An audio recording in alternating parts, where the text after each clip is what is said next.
ihosi Shihlayisiwa yena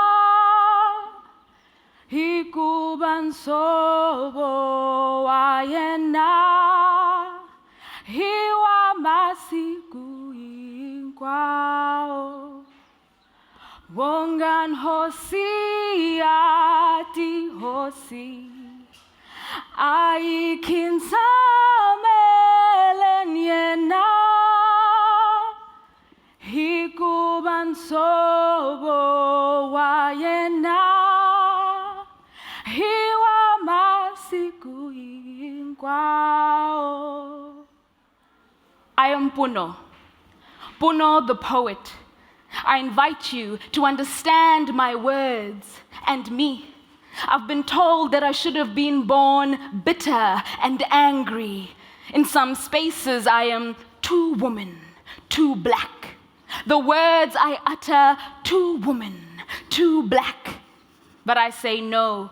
My words are birthed from the soil in my own chest. People keep digging graves with every phrase, but I'm planting flowers instead. I am not angry. I am brave. I am not abrasive. I am determined. I am not too woman. I am woman enough. I am not too dark. I am a black chocolate delight. And I will work these words and toil the soil until the joy in my bones grows. Here.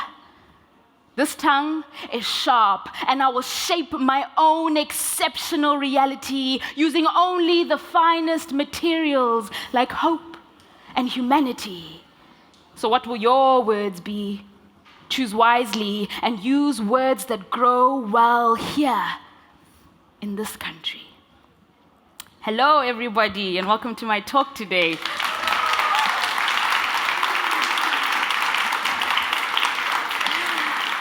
As the poem mentioned, my name is Puno, and I'm going to be talking about storytelling and why I believe it is the greatest export that Africa has to the world.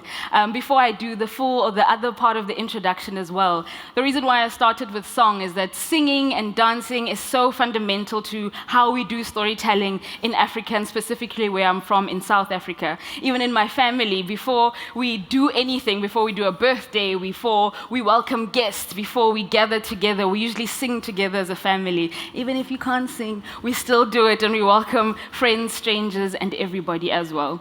There's also a participation element that happens when we do storytelling in Africa, and that has started like way back from generations, even till this point. There's a lot of call and answer. That is how things were learned. That's how stories and songs were learned, because things weren't necessarily written down all the time. So there was a call and answer approach to that. And that is what we're going to do, as you can see on the screen behind me as well. I'm going to teach you a call and answer. But a little bit more about myself. I've been writing and performing spoken word poetry for about 12 years now. I'm a social entrepreneur. I run a bookstore called Harvest Books, which is African literature, stories from and about Africa. And I also run a digital marketing agency. So as you can tell, it's all about words with me. It's all about stories. It's all about narratives. And this is why I so fundamentally believe in this. But we'll get into that in just a second. So my mother's culture is the Tsonga culture. My mom is Tsonga, my dad is Sepedi. And in the Tsonga culture, a storyteller, when you announce a storyteller or a storyteller comes into the room, the storyteller will say, Garingani wa Garingani, and the audience will say, Garingani. Do you want to practice first? Are you guys ready? Don't be shy, it's okay. Garingani wa Garingani. Oh, I like it. One more time, please. Garingani wa Garingani. Beautiful. So when we do some poems again later, I will weave it in and bring it in for you guys to do that call and answer as well. So how did storytelling start? What was the purpose? What is the origin? What did it used to look like? Basically, it's what we've seen in all the films, right? The classic narrative around the fire. People would sit together, tell stories, folk tales, give the idioms to teach, to educate, to show the young ones that this is what good is, this is what evil is, this is how we behave in society. You know, the stories of like the hare, the rabbit who runs too fast, and the tortoise who eventually wins the game. I'm sure we have that story in various languages all across the world. That is where storytelling started. It was to bring communities together. One of the fundamental things about storytelling in Africa is the fact that it can happen at any time. It doesn't just mean, you know, there's one person sitting in a library reading out loud to the little kids in front. It can happen in a moment where a mother is disciplining a child. It can happen in parliament when we're making government decisions, because the whole point of storytelling was to drive home a point. The whole point of storytelling was to emphasize something, to say, you need to learn something while you're young. You need to remember this. And they would use, for instance, the idiom that says, you can only bend a reed while it's wet. So that term is to say that if you dry and get old and are harder, like some of us who are getting older, when you bend, when you try to change, when you try to move on in life, you break it, it cracks, right? So bend a reed while it's wet. Those are the kinds of languages and terminology that would be used in everyday life. But storytelling has since evolved. It's not just about the spoken word. It's not just about what happens in the kitchen when people are cooking or around the drievoet pot. It's not only about that. There's visual storytelling. We have incredible visual artists. There's pottery. There's people making movies. There's producers. There's dancers. There's all forms of storytelling that is happening at the moment. And for the past few years, I've been giving workshops at schools and sort of unpacking for them why poetry and storytelling is important, because a lot of them get really bored. They're so tired of doing Shakespeare. And my job is to come in and say, this is what storytelling can actually do. So there's 4 main things that I've added to what they can do. The first thing is to process. We know our internal worlds are chaotic. There is a lot going on here. There's a lot that we have to filter in and out daily, and we need to process it. We all process in different ways, whether we're doing yoga, whether we're journaling, whether it's a walk in nature. Sometimes a beer will do, but we need to process our lives. The second is expression. We need to express who we are, our identities, our thoughts, our ideas. We need to be heard, because otherwise one day we'll pop. Expression is so important about what it means to be alive. And then my favorite one is to break. Storytelling in all of its various forms can break systems of injustice, as we've seen in past and in present times, break norms that don't fit us anymore, things that maybe did work for some time but no longer fit our clothes, our bodies, our minds, our systems, our ideals. We need to break those things down, and words are the most powerful thing. Thoughts, ideas are the most powerful things to do that. And the last one, which I believe is the one that we miss out on a lot, is to build. We love to deconstruct. We love to point. We love to dismantle. We love to take things apart. But what are we building? What are we putting in place in those things that we've brought to the ground, that we've said, this no longer serves us anymore? We need to build. And how do we do that? Through stories. Everything starts with a word, with an idea, with a thought, with a concept, before it becomes a conference, before it becomes a building, before it becomes a community, before it becomes a movement. What are the words that we are using to build the world that we want to see? What are you imagining for where you want to go, where you want your kids to go, where you want your partners to go? We need to build. And I want to just mention a few names. You might not know them, but for me it's important, because I stand here not alone, but I stand here with them to say, I honor the people like Nelson Makamo, one of the most world-renowned visual artists whose paintings hang even on Oprah's wall, Esther Mahlangu, who has painted Ndebele art on Porsche cars, Trevor Noah, who's world-renowned not just for his comedy, but for his intelligence, Thuso Mbedu, who's acted in Woman King, which is blockbuster Buster Worthy, Makosa, who's dressing the celebrities of the world, Black Coffee, who's performing in Ibiza, Ngugi Watiyonga, who is making us read, who's teaching our children literature, Chimamanda Ngozi Adichie, I mean, come on, Purple Hibiscus, Chinua Achebe, things are falling apart. Tsitsi Dangaremga, I'm so grateful that that's the first African literature book I read in university, and I saw a black girl and I was like, that's me, that is me, and that meant the world to me. Gina Mhlophe, who's igniting young minds till today. Lebogang Mashile, who taught me how to say poetry. Bongeziwe Mabandla, who's performing worldwide strumming. And Zoe Mudiga. These are the people who are expressing themselves, who are helping people process, who are breaking systems of oppression down and rebuilding beautiful collective realities. Garingani wa Garingani. One of the other things that storytelling can do is impart wisdoms, and maybe the wisdoms that we've forgotten over time. As Africans, something that we've forgotten is how to honor nature, for instance, how to pay attention to how Mother Nature works, how things and systems around us are working. Excuse me for what I'm about to say, but we have taken on a Western view that says we are able to take over nature. We are able to outrun what is normal, what is natural. We are able to rip and take apart from nature and do with it what we want. And the result, burnout, mental health issues are crazy. We're exhausted. We are busier than ever before. And this poem takes us back to, let us remember that we are stewards of nature. We are partners with the natural world around us. And even ourselves, we need to rise with the sun, do what needs to be done, and then we need to rest. Ambition is not bad, but we're not better than the nature and the forces that be. So this poem is called Sun Seeker.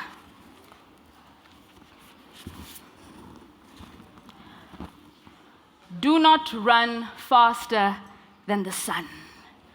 Rise with it. Seek it between shadows. Lift away the leaves that block the light. Roll up unruly ribbons of rough thoughts. Sun Seeker, by now you've heard, trust the process. A damp attempt at saving drowning souls. So allow me to remold the invitation and say, abandon yourself. Lean, fall, far, fast into journey's arms. Surrender needs not your trust, just a decision to try. For patience will always be the pace of nature. Merge your heartbeat with its ways. Pitter-patter at the sound of its days. Seek nothing else but the sun and sharp, shining rays. Not a shortcut through pain. Not a better day, not an easier way. Bend, babe, towards healing. Creep up walls like flowers yearning to drink the light of hope again. Do not run faster than the sun. Rise with it. Seek it between shadows. Lift away the leaves that block the light. Roll up unruly ribbons of rough thoughts. Sun Seeker, you were made for more. Thank you.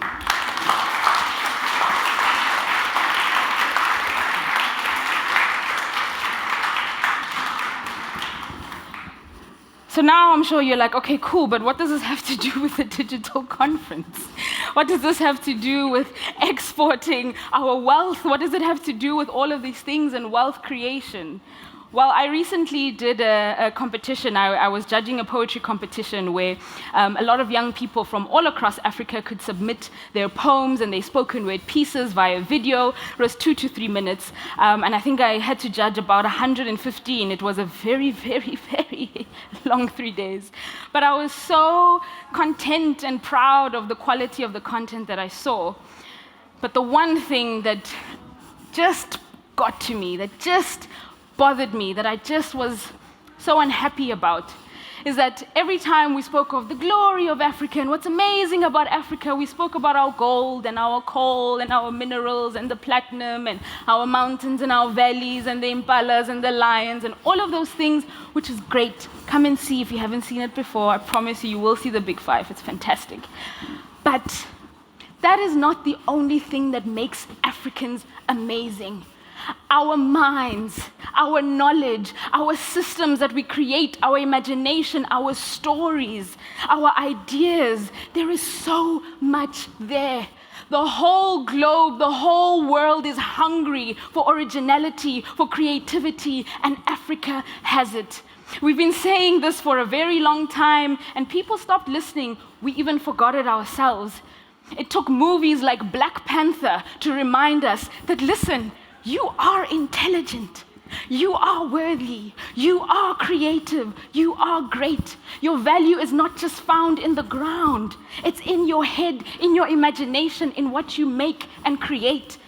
I studied law, but I walked away because I said, it's not just through traditional modes of trade that I am going to create wealth for myself and for my community, but my art can shift paradigms. I know that. And the young people in Africa need to be aware of that.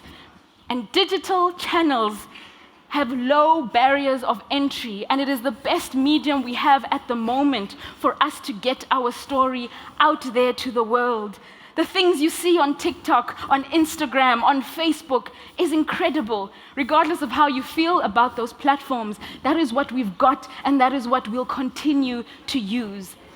So my call of action to you that is sitting here, to the organizations that you're going to go back to, is pay attention to what's happening online. Pay attention to what Africans are saying. We have African solutions to African problems, but we might also have solutions to global issues.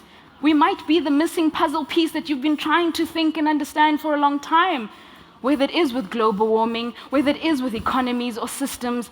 Bring us to the table. Let's have a conversation and look to the artists first. We might be a bit cuckoo and crazy, but I promise you there's something there. Thank you.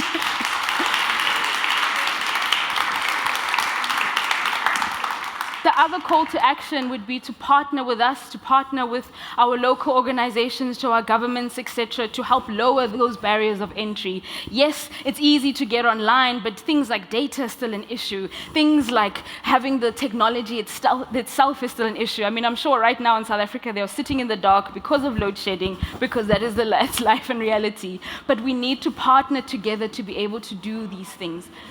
Thirdly, credit us. When you get an idea from us, when you get an idea from somebody African, credit us.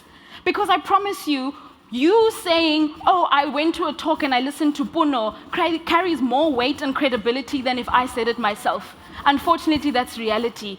So credit us. I promise you, it'll take us further. That is what partnership and collaboration is about, because that's where we still are.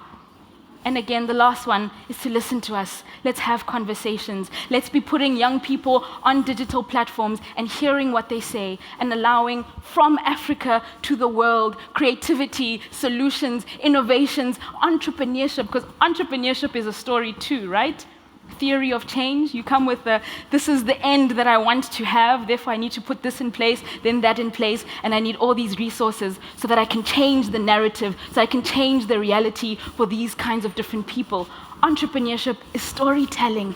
Let us tell our stories. I have one more poem for you guys. If there's still time, we might do some Q&A as well.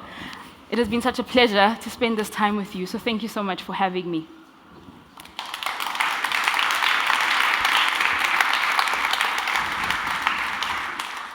Garingani wa Garingani.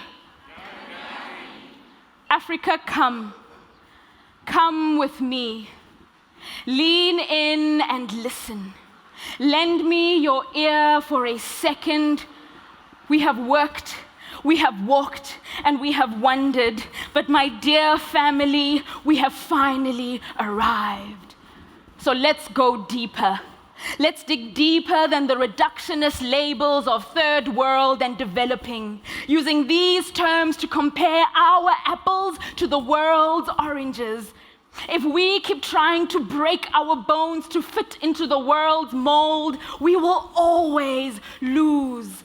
Africa, it is time that you do you. Do business like you. Do family like you. Do community like you. Let it look like you. Taste like you. Feel like you. Be true. And the trust will follow. For us, sustainable means that I do not live for you or for me, but for we, for us. That means we cannot allow money to dictate who we are to dictate how we perceive and handle wealth.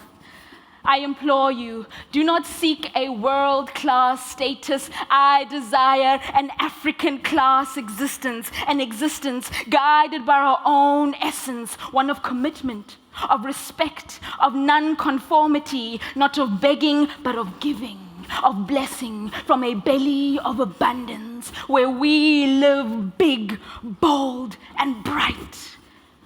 I would like to wear Africa again, and for it to mean something. So leaders, businesses, storytellers, Africa is putting this challenge and her trust in your hands. Represent her well. Thank you.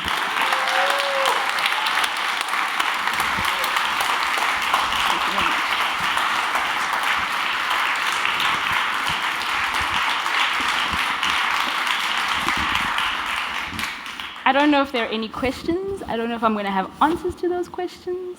But if not, you are so welcome to go. And that is the end of the session. There is one question over there. There's mics on either side of the stage. So there's one next to you. Hi, I'm Sigrid. I'm from Berlin. And I have a specific question. And I hope you can give me some hints. Because it was very inspiring listening to you, extremely inspiring. And I want to tell African stories. And I did a long series last year about continents, talking about culture and how people live. Going to continue. And I found it very challenging from our mindset to find go-to people. Usually we call anthropologists, people in universities and so on. And it seems to be different, of course, in different cultures, but I don't know who to go to. Yeah. Because people didn't reply, and I don't think email is the way, or calling is the way. Someone local had WhatsApp numbers, and that seemed to work. Yeah. But how do I find people who can help me find the stories? It's a brilliant, brilliant question. So I have a smaller version, dealing with a smaller version of what you're saying. So I grew up in the capital city in South Africa, which is Pretoria. It's very urban, very cityscapes, etc. I've now moved to more forest, but villagey, etc., because I want to put my social projects there. This is the third year of me being there, and I think it took maybe 1.5 to 2 years to gain that trust, because trust is the main thing. I think a lot of people are quite skeptical. So my very expensive answer would be, you need to be in the community. They need to meet you, share meals with you, know you, and definitely things like WhatsApp, ease of access, because emails, there's still that thing of like, I need to be professional, oh my gosh, my English might be bad, all these different things. But relationship, when there's relationship, anything is possible, and definitely easy access tools like WhatsApp or Telegram also works really well. Are there any other questions? Awesome. Thanks, guys. Have a very good afternoon.